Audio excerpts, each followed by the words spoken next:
সময় বলবান, সময় সব কথা বলে যায়। ঠিক কিছুদিন আগেই আমরা জুলাই বিপ্লব দেখেছিলাম বাংলাদেশে। সেই সময় আমরা সেই জুলাই বিপ্লবকে ফরাসি বিপ্লবের সাথে তুলনা করেছিলাম এবং আপামর বাংলাদেশি ভাই বোনেরা তারা ভেবেছিল যে আমরা ফ্যাসিবাদ সরকারকে পতন করিয়ে আমরা আমাদের নিজের একটা স্বাধীনতা অর্জন করতে পেরেছি এবং তারপরেই তারা ইন্টেরিয়াম গভর্নমেন্টকে বসিয়েছে। তারা হয়তো ভেবেছিল সেই সময়ে যে বাংলাদেশের যে ফ্যাসিবাদী সরকার ছিল অর্থাৎ শেখ হাসিনার সরকার, তারা ভেবেছিল যে এই গভর্নমেন্টের পতন হলে হয়তো তাদের সব কিছু ঠিক হয়ে যাবে, তারা আবার নতুন করে বাঁচার রসদ পাবে। কিন্তু আমরা কি দেখছি? আমরা দেখছি যে যেই গভর্নমেন্ট ছিল সেই গভর্নমেন্টের থেকে নিকৃষ্ট মানের সরকার পরিচালনা হচ্ছে এই মুহূর্তে বাংলাদেশে। এটা আমার কথা নয়, এটা আপামর বাংলাদেশিদের কথা।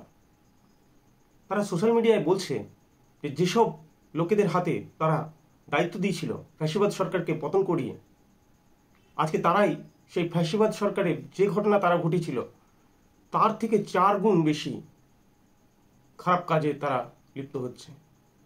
অর্থাৎ বাংলাদেশিরা দিনের বেলায় এক টেনশনে রয়েছে, রাতের বেলায় আরেক টেনশনে। সমন্বয়কারীরা যেসব উপদেষ্টা মণ্ডলীতে রয়েছে তারা কি কাজ করতে হবে, কিভাবে দেশ পরিচালনা করতে হবে সেটাই জানে না। আসলে বিষয় হচ্ছে রাজনীতি অত সহজ জিনিস নয়। আমি আপনি যদি ভাবি যে আমরা রাজনীতি করব তাহলে সেটা হবে আমাদের সব থেকে বড় বোকাম। কারণ এটা বাচ্চা ছেলের খেলা নয়। সেই সময় সবাই ছাত্রদলের নেতাদের বলল যে হ্যাঁ তোমরা দেশ পরিচালনা করো, যাও তোমাদের হাতে আমরা সব দায়িত্ব দিলাম, সেনাবাহিনী, পুলিশ, ইভেন সব কিছু। আরে দাদা, এতটা সহজ জিনিস নয়।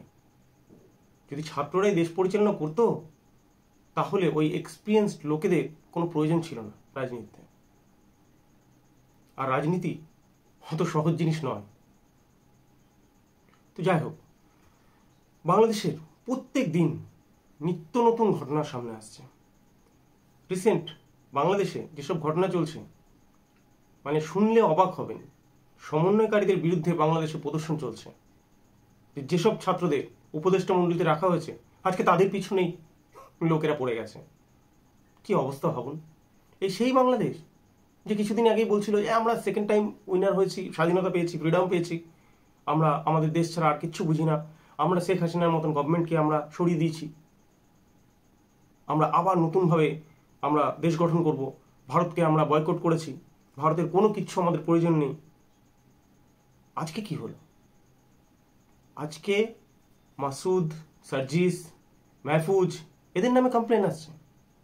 সব থেকে বড় ব্যাপার, এই মাহফুজ যিনি উপদেষ্টা কমিটির প্রধান একজন প্রতিনিধি ছিলেন, সে বঙ্গভবনে গিয়ে বঙ্গবন্ধুর ছবি সরিয়ে দিয়েছে। সাহস ভাবুন। আর সেটা নিয়ে সোশ্যাল মিডিয়ায় পুরো মানে যাচ্ছেতাই ক্রিটিসিজম চলছে। আচ্ছা, এটা কি মানে মেনে নেওয়া যায়?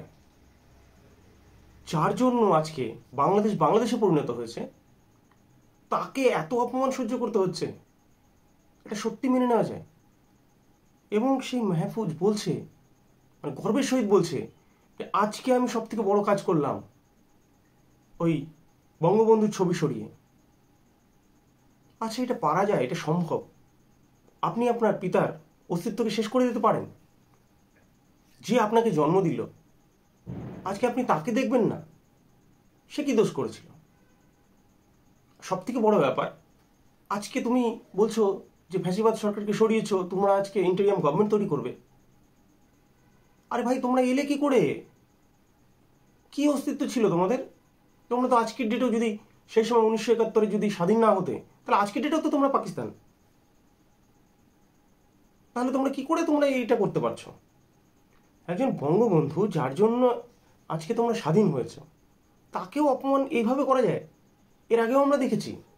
এর আগে আমরা জুলাইয়ে দেখেছি যখন 5ই আগস্টে এই ঘটনা ঘটলো, গণ অভ্যুত্থানের ফলে ফ্যাসিবাদ সরকারের পতন হলো, সেই সময় তোমরা বঙ্গবন্ধুর মূর্তিতে প্রস্রাব করেছ, মলত্যাগ করেছ।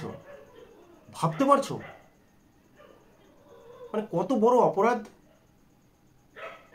কেউ কখনো তার পিতা বা তার পূর্বপুরুষের সাথে এরকম করতে পারে?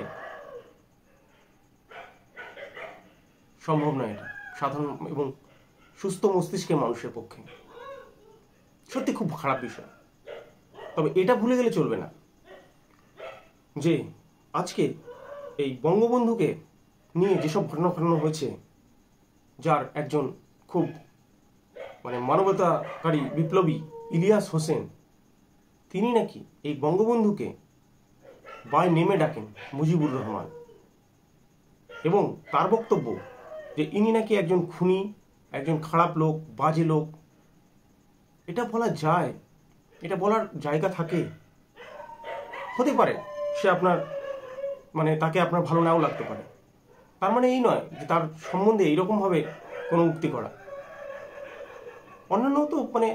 অন্যান্য দেশে তো এরকম রাজনীতি হয়, কিন্তু এই ধরনের নোংরামো কথাবার্তা কিন্তু তার কেউ বলে না। তবে এটা ভুলে গেলে চলবে না, আজকে আপনারা যেটা বলছেন সেটা যে পরবর্তী ক্ষেত্রে আপনাদের ক্ষেত্রেও হবে না তার কিন্তু কোনো মানে নেই, কারণ আপনারাই কিন্তু পথ দেখাচ্ছেন।